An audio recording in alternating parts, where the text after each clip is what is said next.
So welcome to our sponsorship webinar.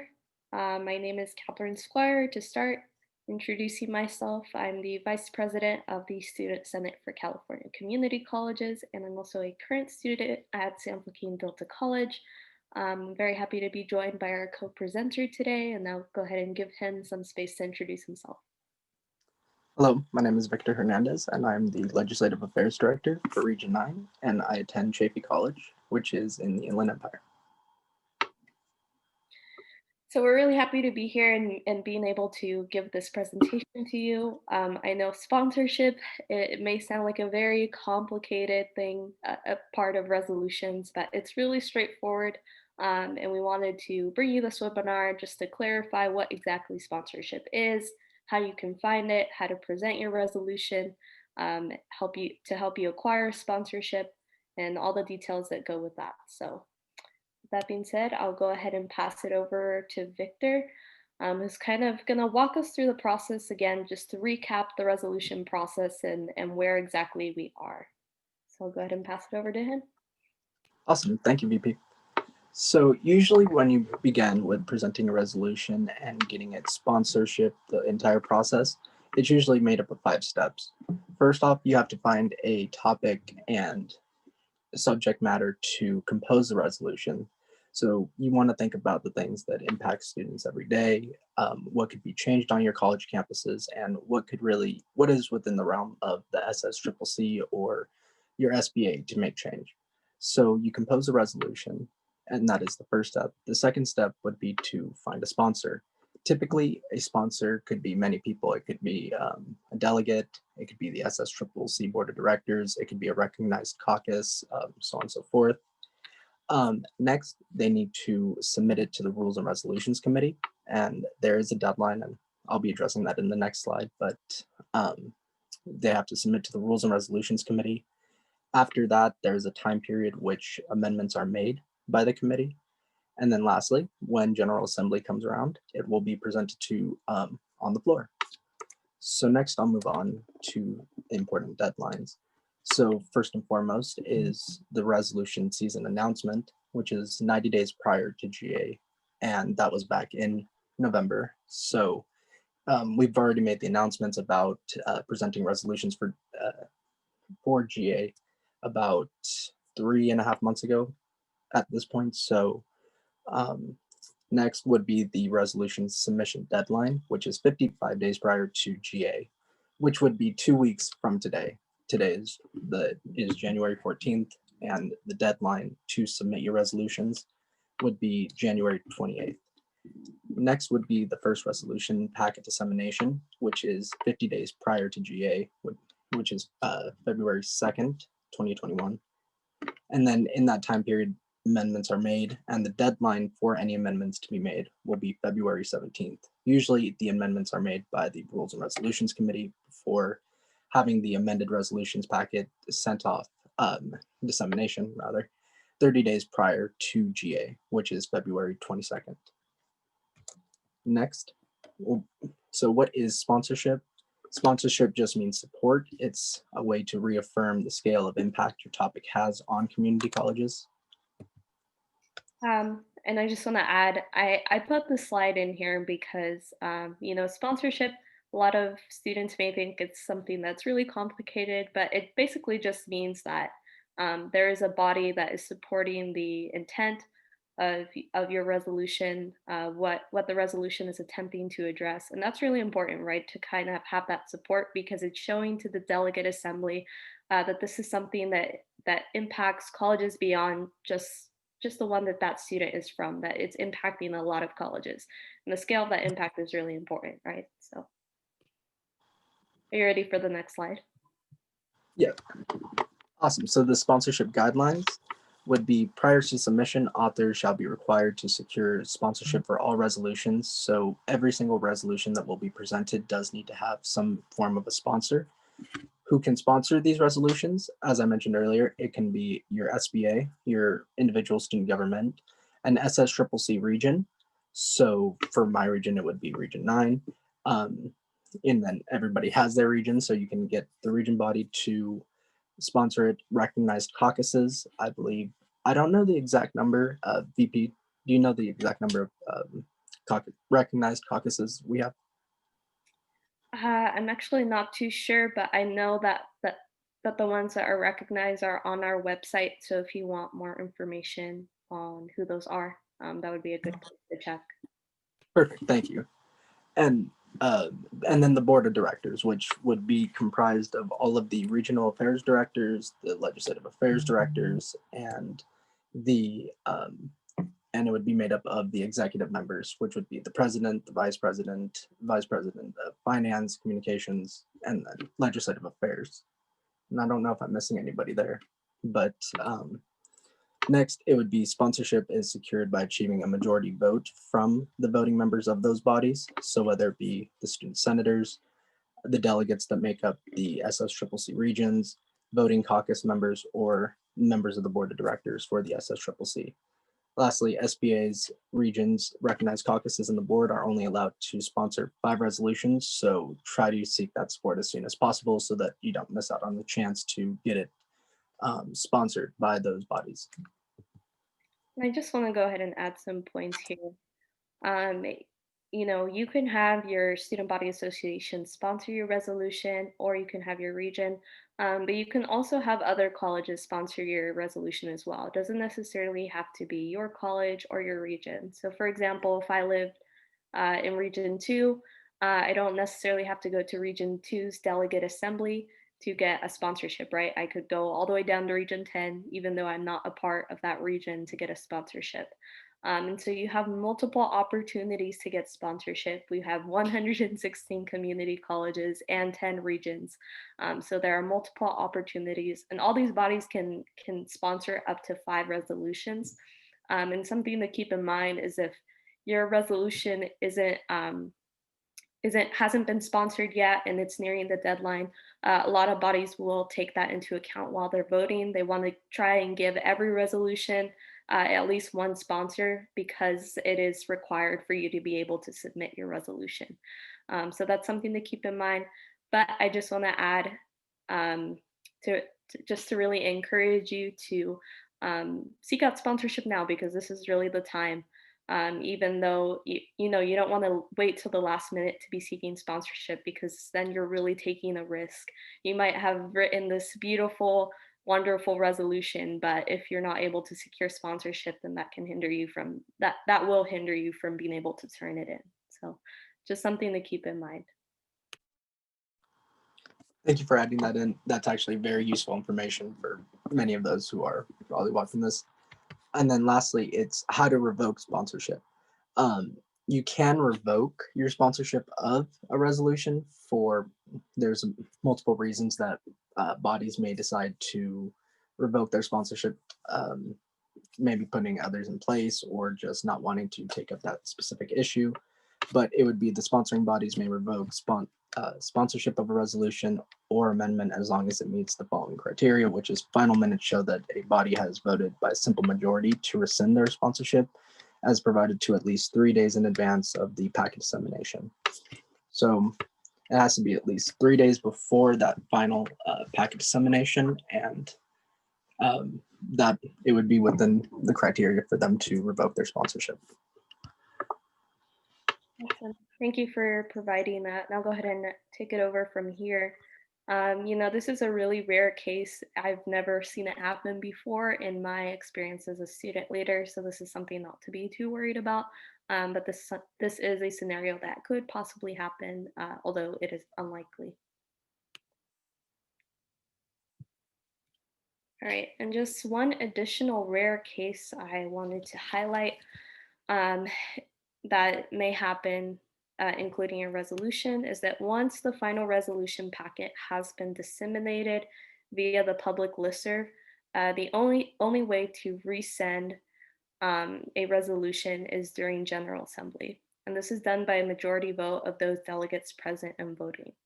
And so at General Assembly, if a delegate makes a motion to resend a specific resolution and a majority vote passes of all delegates of 116 community colleges that are present, they there's a majority of a yes vote, then your resolution can be rescinded.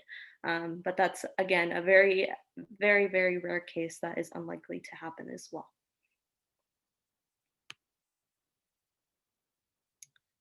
All right, and we do have a question in the chat. How do you find caucuses? And I'll go ahead and show that on the website as well. But the next part we're actually going to get into is how to find bodies to sponsor your resolution. We've gotten quite a few questions on this, and so I just want to really make it clear so that you know where to find those. One method to find bodies to sponsor your resolutions, if you're looking for region sponsorship, is of course to make sure you're getting it on the agenda for those region meetings. So you should be sure to contact the chair in advance of when the region meeting is going to be. So that way you're not kind of caught by surprise when the agenda comes out.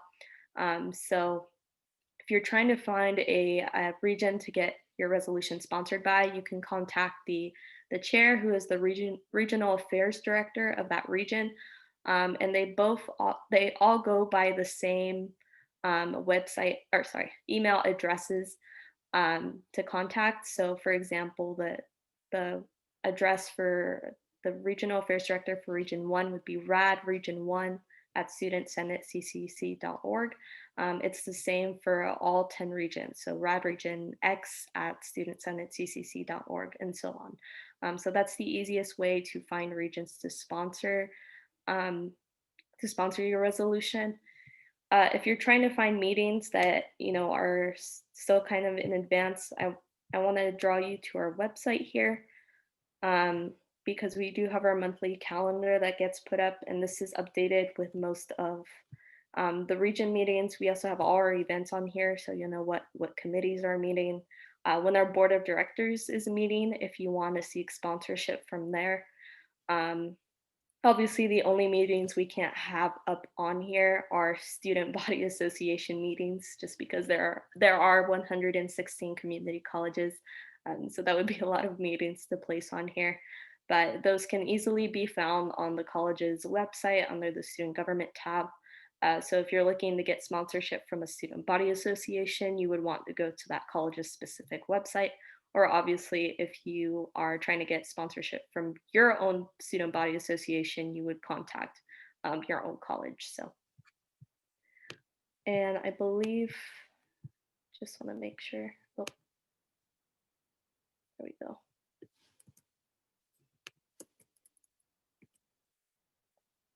Okay, I'll go ahead and pause here if there are just any questions about um, finding bodies to sponsor your resolution.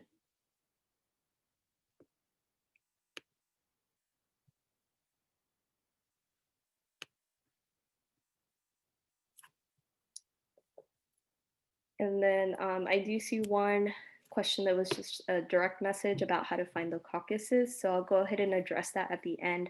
And I'll actually send the link in the chat to everyone, but I'll also just say it verbally. So if you want that, I'll go ahead and do that. So,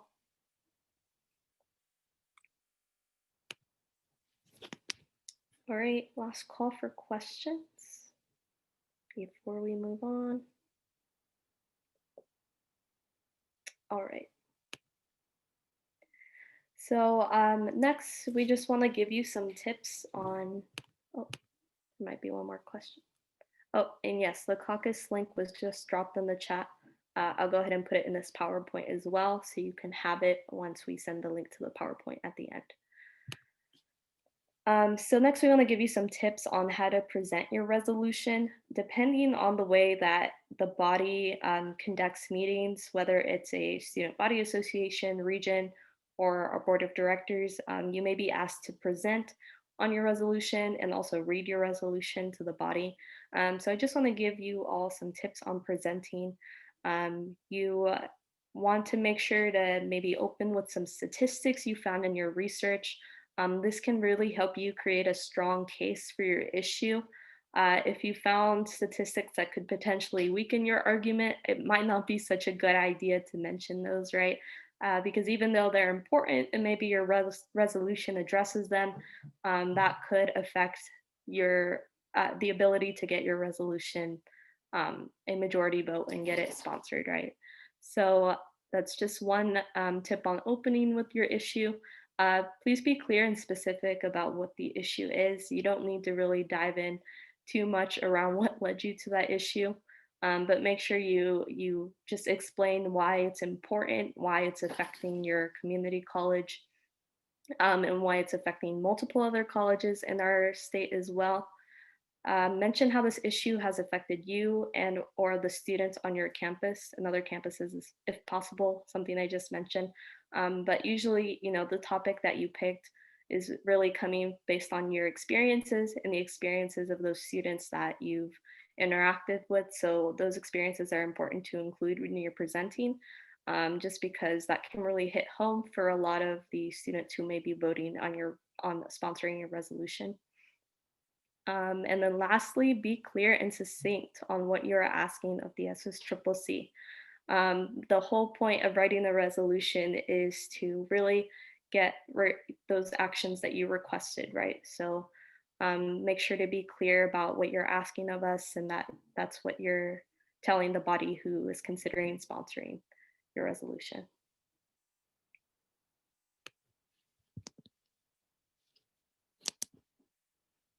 All right, so I'll go ahead and move on here.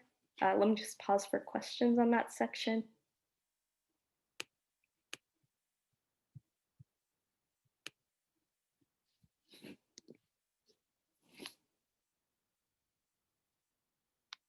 Okay, so moving on, I just want to highlight some of the things that we look for in the minutes. Last year, we did have some issues with students who wanted to get resolutions turned in, and maybe your minutes didn't look right. But I just want to go over two common ways resolutions are voted on. Um, so there's really two ways that I've usually seen in the minutes. So members move to approve specific resolutions, and the body goes through a yes or no vote. This is something that I don't necessarily recommend, just because that can get really messy. If you have um, so I'm trying to figure out the best way to explain this, but if if you have a list of resolutions, right, and a member is going through and basically making all separate motions to approve each resolution, you have to go through a vote for each of those resolutions. And if there are, resolutions that don't receive a majority vote or that receive a tied vote, that can go really messy because you have to go back and re-vote, and that just creates it's just a lot of craziness. So that's not necessarily what I would recommend. But if there are bodies that, maybe they only have 5 resolutions or they only have 3 resolutions, they may just make a joint motion to approve sponsoring all of them. So those are really the cases in which you may see that in the minutes. Um, and so that's one of the things that we look for if it's I guess a body with a lesser amount of resolutions. And the second form in which we look, in which your minutes may appear, is if members move to just open voting for all resolutions. And so basically, what will happen at that point is that all of the members will select, their top 5, and those are the resolutions that they're selecting. And then they'll go ahead and count up all the votes at the end, and the top 5 resolutions with the highest number of votes over a majority get sponsored. And then if at that point there are ties between the votes, then they'll go ahead and just revote between those 2 or 3, whatever resolutions they are. So that's the way that we recommend you to run your meetings if you're maybe a region chair or if you're the president of your SBA. If you're a member of your SBA and this is something that you know is going to be on your agenda coming up this month because it is resolution season, um, it's a great way to kind of voice your recommended way. So I just wanted to include that. And then just lastly, like I mentioned before, there may be revotes for resolutions in some cases. If there are like 2 resolutions that got the same number of votes, then you'll have to go back and revote basically.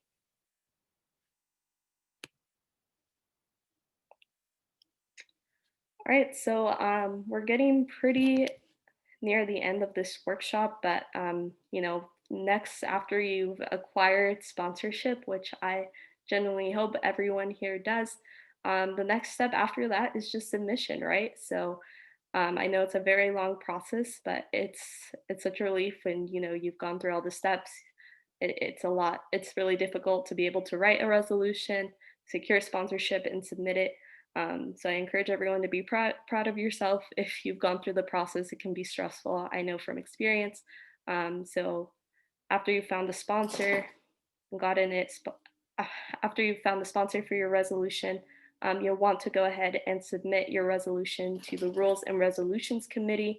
You do need to include the minutes where your resolution was adopted. If not, your resolution will not be accepted for that reason. So you will need to include a copy of the minutes. So make sure to ask for that from whatever body you went to. And then you'll just simply send an email with those attachments to resolutions at studentsenateccc.org. And just one quick reminder, we are coming up on the deadline. That's pretty much about 2 weeks away. So make sure you submit your sponsored resolution 55 days prior to General Assembly, which is January 28th of this year, of this month. So just something to keep in mind. But if you're here in this webinar, you've already taken the steps you need, right, to get to that point. So just nearing the end of this webinar, we want to share some resources with you. We have our resolution writing guidelines for this year that can be accessed. We have a template if maybe you're still in the process of writing your resolution and need some help. We had a prior webinar that we did, so that is available. We have our resolution procedures if you need more information on the timeline and process. We also have our past resolution database available to you if you still maybe need to search for some inspiration or want to make sure you're not writing about a repetitive topic, which I encourage you to always check first before you write a resolution. And then just some other resources I want to go ahead and open up here, just kind of show you what's in here.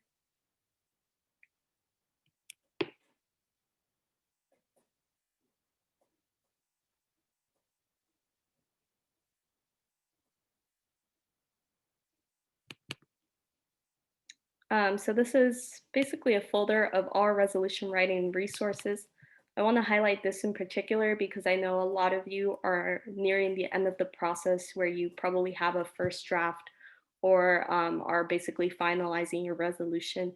This is a resolution writing and general advice PDF, and it basically runs you through some of the things you want to check for in your first draft, some of the basics, the details, making sure you do your homework. And then this is something I've seen be really useful to students is focusing on the wording of your resolution again and making sure you're using strong language. So those are all available for you to really use. Let me go ahead and get back here. All right. Oh, okay, here we go. And so again, all of these resources can also be found on their website under the General Assembly tab, dash resolutions. So go ahead and click there if you would like that information.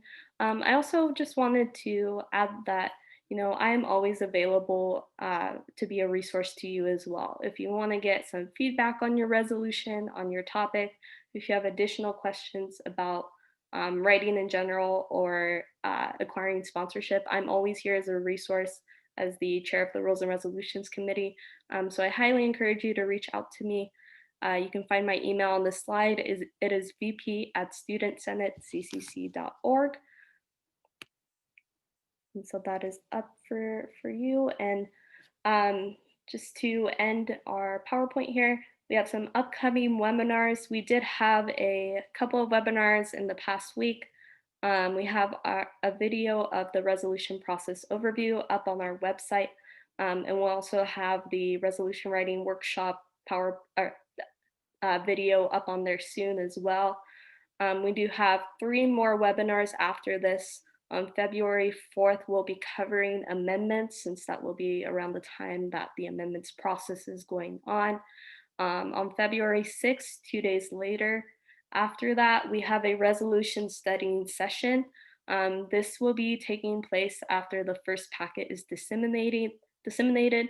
And so this is really to prepare you to interact with the students on your campus, help you start developing, your opinions on these resolutions, and really get gauging what your students think of these resolutions, so that way you can formulate your opinions and you can start getting ready to debate your stances at GA. And then Saturday, March 20th, it's a little bit a ways from now, but it's closer to General Assembly. So we have a webinar going on that day that's going to cover how to prepare for GA, and also specifically resolution debate. So there's a lot that goes into resolution debate that delegates really need to be aware of. And so we'll be running that webinar as well. All right, so at this point, we've really reached the Q&A section for this webinar. So I'll go ahead and leave it open for questions. So you can go ahead and raise your hand or just put your question in the chat, whatever is easiest for you.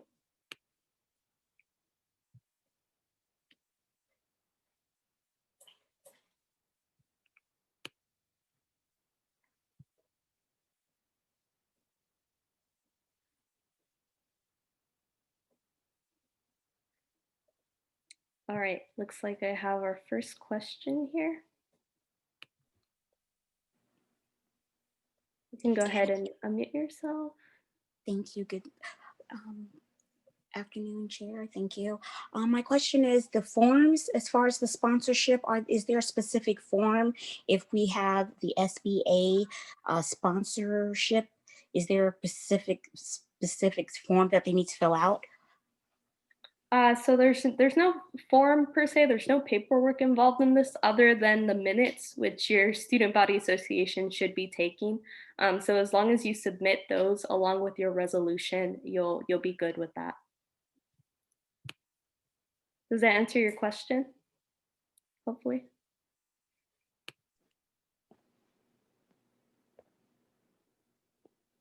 Okay. I hope I answered that question for you. Any other questions?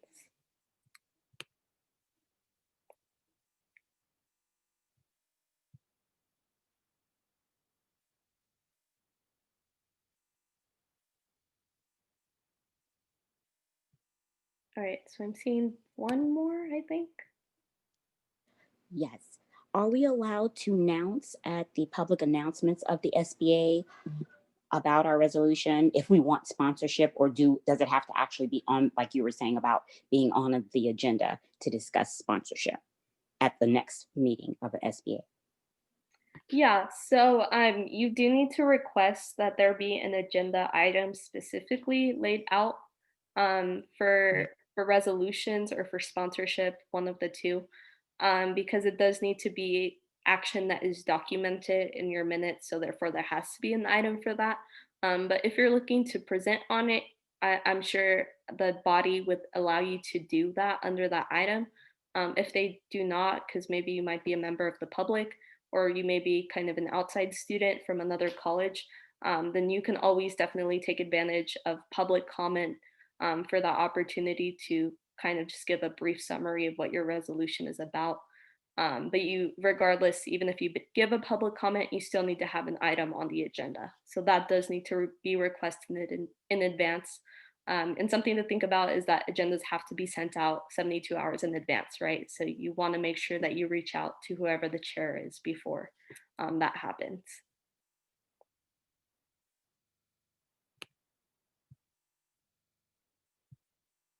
All right, any other questions at this time? You can go ahead and use the chat or raise your hand.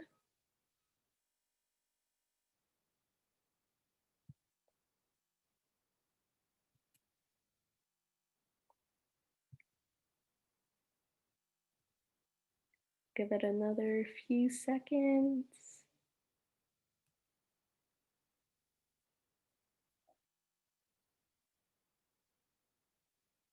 All right, so it doesn't seem like we have any other questions.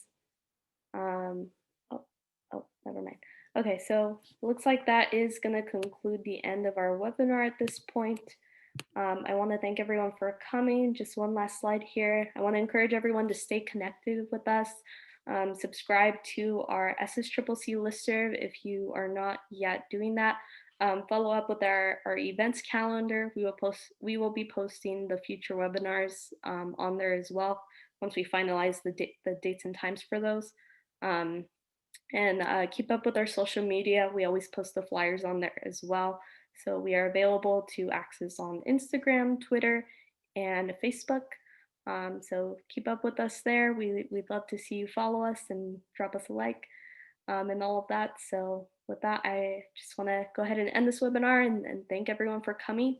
If there are any last questions, we'll go ahead and stick around, but that concludes this webinar really. So